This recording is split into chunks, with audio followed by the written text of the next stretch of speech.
जायदाद के तनाज़े पर बाज़ दफ़ा हालात इतने ख़राब हो जाते हैं कि कई अफराद की जान चली जाती है और खूनी रिश्ते भी एक दूसरे का साथ छोड़ जाते हैं।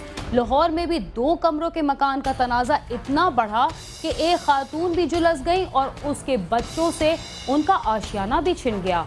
कराची में खून की होली खेलने वालों ने 2 दिन के दौरान 28 अफराद को हलाक कर दिया। रावलपिंडी की पुलिस ने इक़दाम कत्ल, डकैती, धोखाधड़ी और फ्रॉड समेत संगीन मुकदमात में मतलूब मुल्जिमान को गिरफ्तार कर लिया और सरफराज शाह कत्ल केस में मजीद 2 गवाहों ने अपने बयानात कलमबंद करा दिए।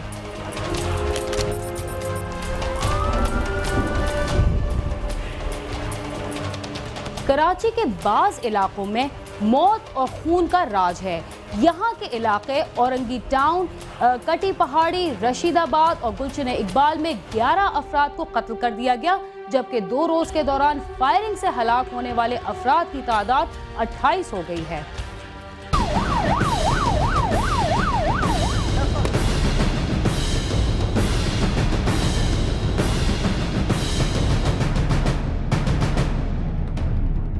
शहर में 2 रोज से जारी दहशतगर्दी ने 28 अफराद की जान ले ली, जिसके साथ ही शहर के मुख्तलिफ इलाकों से बोरीबंद लाशें मिलने का सिलसिला भी शुरू हो गया।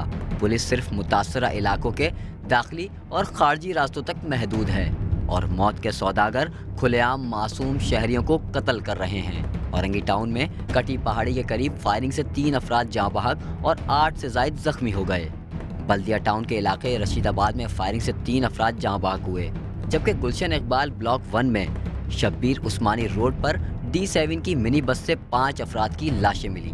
5 अफराद को गोलियां मारकर हलाक किया गया था। पुलिस जाए वक़ुआ पर पहुंची तो मिनी बस स्टार्ट खड़ी थी। मिनी बस के मालिक ने लाशों को शनाख्त किया। ये हैदराबाद में इसका डंपर है, हैदराबाद में काम करता था। कल रात को इन लोगों का वापसी हुआ था, कराची आ रहे थे, तो इसके तो कंडक्टर ड्राइवर भी है, दोनों इसके साथ वो भी थे। वो मैं नहीं पहचानता हूँ, इन दोनों को जानता हूँ। तो नूरियाबाद तक इन लोगों से राबिता था, नूरियाबाद के बाद इस लोगों से राबिता नहीं हुआ। D7 रोड पे जा रही थी, फजल मिल से ये हादसा हुआ। तो गाड़ी से पैसेंजर उतार के गाड़ी लेके गए। ड्राइवर तो वो ये मोहम्मद वली साहब है, जिनकी भी डेथ बॉडी पड़ी हुई है, और कंडक्टर तो रास्ते में उतर गया और कंडक्टर का भी फिलहाल पता भी नहीं है कि वो है कहाँ। गुलशन हदीद और बल्दिया टाउन में भी फायरिंग करके 2 अफराद को मौत के घाट उतारा गया, जबकि औरंगी टाउन के मुख्तलिफ इलाकों में गुज़श्ता रोज़ भी 14 अफराद को कत्ल किया गया था। औरंगी टाउन में आज भी हालात कशीदा हैं, दुकानें और मार्केटें भी बंद हैं, जबकि सड़कों से ट्रैफिक गायब है। इलाका मकीन घरों में महसूर होकर रह गए हैं। क्या ये दहशतगर्दी ख़त्म नहीं हो सकती? इसके पीछे किसके हाथ हैं, क्या इनको मालूम नहीं है? अगर इनको मालूम है तो ये उसको रोकते क्यों नहीं है? बहुत परेशान है। आप जाकर तो देखें अंदर क्या हालात है। इतनी मुश्किल से आई हूँ बच के गलियों में से, और फिर बच्चों को लेने के लिए। इधर के हालात ख़राब है, आगे जाने नहीं दिया जा रहा, चारों तरफ गोलियां चल रही हैं, पता नहीं कराची का क्या होगा। पुलिस ने औरंगी टाउन से 12 टारगेट किलर्स को गिरफ्तार करने का दावा किया है, जिनसे असलहा भी बरामद हुआ है।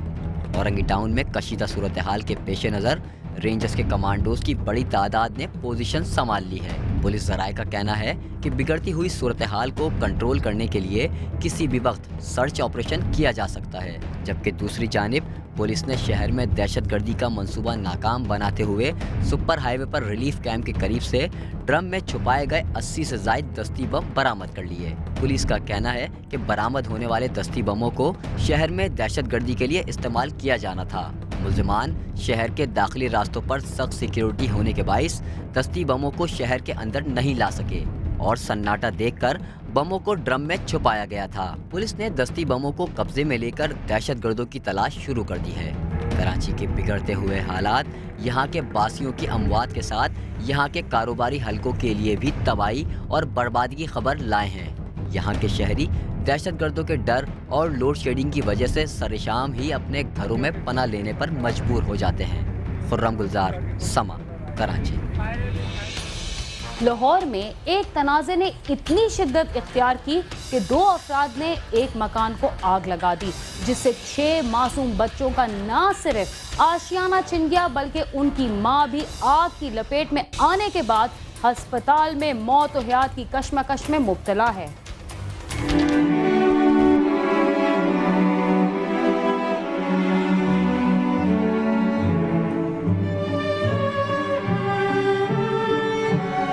अस्पताल में जेरे इलाज 38 साल शकीला बीबी 6 बच्चों की मां है और शदीद तकलीफ में इंसाफ के दावेदारों के सामने हाथ फैला रही है। सुल्तानपुरा चौक की रहायशी शकीला बीबी का अपने हमसाये तारिक के साथ मकान की मलकियत का तनाजा चल रहा था, जिस पर कई बार झगड़ा भी हुआ तो मोहल्लेदारों ने सुलह करवा दी। 9 जून की शाम तारिक और उसके साथी सादिक ने शकीला के घर में पेट्रोल छिड़कर आग लगा दी। उस वक्त बच्चे घर में मौजूद नहीं थे, जबकि शकीला आग की लपेट में आकर बुरी तरह झुलस गई और घर का तमाम सामान भी खाकिस्तर हो गया। बच्चे छोटे छोटे हैं, मेरा घर सारा जल गया है, मेरे बच्चों को धमकी देते हैं, पुलिस कुछ नहीं करती, अभी तक कुछ नहीं किया उन्होंने। मुझे बस इंसाफ चाहिए, मैं आपके हाथ जोड़ती शिवाश जी चाहिए, मुझे आगे देखे, वो सबकी सुनते हैं, मेरी भी आगे सुने। शकीला अस्पताल में मौत और हयात की कश्मकश में मुब्तला है, जबकि उसके मासूम बच्चों का कोई पुरसाने हाल नहीं।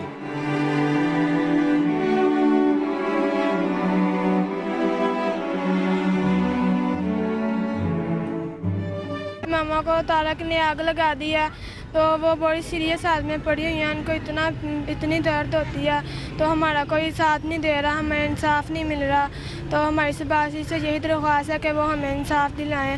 हमारी मामा ठीक हालत में चाहिए, तारक को और सजा दिलवाएं। मेरे छोटे बहन भाई इतना रोते हैं, खाने पीने के लिए कुछ भी नहीं है घर में, हमारे सारा घर भी जला दिया उन्होंने, हमारे पास कुछ भी नहीं है, मेरे पापा बीमार रहते हैं, हमारा कोई साथ नहीं दे रहा। बासरीफ से यही दरख्वास्त है कि वो हमें इंसाफ दिलाए।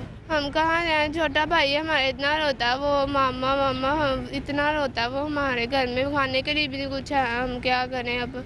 हमारे कपड़े भी हमारे गर्मियों वाले सारे चल गए हैं, पहनने वाले हमारे पास पहनने वाले कपड़े भी नहीं हैं। दूसरी जानिब चूंक पुलिस ने मुलजम तारिक और सादिक के खिलाफ मुकदमा तो दर्ज कर लिया, मगर शकीला बीबी को ताहाल इंसाफ नहीं मिल सका। मुतासरा खानदान का कहना है कि उन्हें मुकदमे की पैरवी करने पर संगीन नताइज की धमकियां दी जा रही हैं और सुलह के लिए दबाव भी डाला जा रहा है। आदमी हमसाया जिसका नाम तारिक है, वो हमेशा तंग करता है मोहल्लेदारों को, हर मोहल्लेदार उससे तंग है, ठीक है। उसके बाद ये मसला है कि हमारा मकान का कोई तनाज़ा था, उन्होंने बयाना दिया था 50,000 रुपया। हमने कहा हमने मकान नहीं देना, उन्होंने कहा कि हम कब्ज़ा करेंगे, ये करेंगे, वो करेंगे। हमने कहा देखी जाए जब करोगे। 3-4 दिन गुजरे, उसने हमारी मामी के घर को आग लगा दी, बीच में मेरी मामी भी जल गई है, ठीक है, उसकी हालत आपके सामने है। उसके बाद हम पर्चा करवाने के लिए थाने में गया तो पुलिस वालों ने हमारी बात नहीं सुनी। मैं वापस आया तो उन्होंने मेरे ऊपर हमला किया। तारिक और सादिक ने दोनों ने कहा अगर तुमने हमारे खिलाफ आवाज़ उठाई तो तुम्हारा भी हाल ऐसा ही होगा। एजाज तफीशी कहता है तुम सुलह करो, वो चौधरी आदमी है, तुम्हारा ऐसा नुकसान कर देंगे। हमने कहा हमने सुलह नहीं करनी, हमें इंसाफ चाहिए। और बार बार यानी कि जो तारिक है वो बेल पे रहा है, मोहल्ले में काटन का सूट डाला होता है, बच्चों को गाली निकालता है, हमारा मोहल्ले में जाना मुश्किल है। डॉक्टरों का कहना है कि आतिशज़दगी से शकीला बीबी की टांगें बुरी तरह मुतासर हुई हैं। मुसलसल तीसरी सर्जरी के बावजूद उसकी तकलीफ में दिन ब दिन इजाफा होता चला जा रहा है। शकीला बीबी के वुरसा ने चीफ जस्टिस ऑफ पाकिस्तान से अपील की है कि उनकी दादरसी की जाए और इंसाफ दिलाया जाए। कैमरामैन यासिर खान के साथ आमिर शहजाद, समा, लाहौर। सरफराज शाह कत्ल केस में मजीद 2 गवाहों ने अपने बयानात कलमबंद करा दिए, जिसके बाद बयानात रिकॉर्ड कराने वाले गवाहों की तादाद 6 हो गई है, जबकि इस केस को सिंध हाई कोर्ट मुंतकिल करने की दरख्वास्त दायर कर दी गई।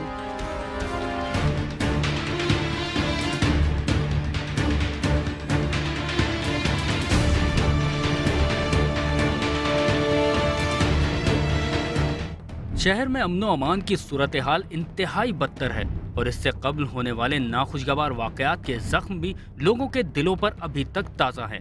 ऐसा ही एक खौफनाक वाकया सरफराज शाह कत्ल केस भी था, जिसकी समाअत इंसदादे दहशतगर्दी की अदालत में जारी है, जिसके दौरान special public prosecutor Mohammed Khan ने मजीद 2 गवाहों को बयान रिकॉर्ड कराने के लिए अदालत में पेश किया, जिनमें बोर्ड बेसन थाने के साबिक SHO इंस्पेक्टर नसीर तनौली और एक खातून गवाह शामिल थी। पुलिस इंस्पेक्टर ने अपने बयान के दौरान अदालत में बताया कि वाक़े के रोज़ वो इलाका गश्त पर था कि उसे बेनज़ीर पार्क में नौजवान की फायरिंग से ज़ख्मी होने की इत्तला मिली, जिस पर वो पहले शहीद बेनज़ीर भुट्टो पार्क और फिर जिना अस्पताल पहुंचा, जहां नौजवान दम तोड़ चुका था। पुलिस ऑफिसर का कहना था कि रेंजर्स के एक ऑफिसर ने उसे अपने हेडक्वार्टर बुलवाया और एक पिस्तौल और 3 गोलियां उसके हवाले करते हुए ऑफिसर खान से मिलवाया। कि उसकी मुद्दइयत में डकैती का मुकदमा दर्ज किया जाए। बयान के दौरान पुलिस ऑफिसर ने ये भी बताया कि मकतूल सरफराज शाह के खिलाफ बोडवेसन थाने में ना ही कभी कोई शिकायत मौसूल हुई और ना ही उसके खिलाफ कभी कोई मुकदमा दर्ज हुआ। जबकि इसके बाद गुलनार बीबी ने भी अपना बयान दर्ज कराया, जिसमें उसने इस वाक़े के बारे में बताते हुए कहा कि इस वाक़े की फुटेज मुख्तलिफ चैनल्स पर चलने के बाद उनके मामूलात ज़िंदगी बुरी तरह मुतासिर हुए हैं और इस वाक़े के बाद उनके घर वालों और इस मुल्क के दीगर शहरियों के दिलों में दहशत तारी हो चुकी है, जिसके बाइस वो शदीद खौफ का शिकार हैं। इस मौके पर मुल्जिमान के वकला और पब्लिक प्रोसिक्यूटर के दरमियान तल्ख जुमलों का तबादला भी हुआ, जिसके बाद अदालत ने मुकदमे की समाअत 8 जुलाई तक मुलतवी कर दी। अदालत में अब तक मजमूई तौर पर 6 गवाहों के बयानात रिकॉर्ड किए जा चुके हैं। दूसरी जानिब मुल्जिम अफजल खान के वकील की जानिब से सिंध हाई कोर्ट में दरख्वास्त दायर की गई है कि सरफराज शाह कत्ल केस का मुकदमा इंसदाद दहशतगर्दी की अदालत से हाई कोर्ट में मुंतकिल किया जाए। दरख्वास्त गुजार का मौक़िफ़ है कि मुकदमा दहशतगर्दी के ज़ुमरे में नहीं आता।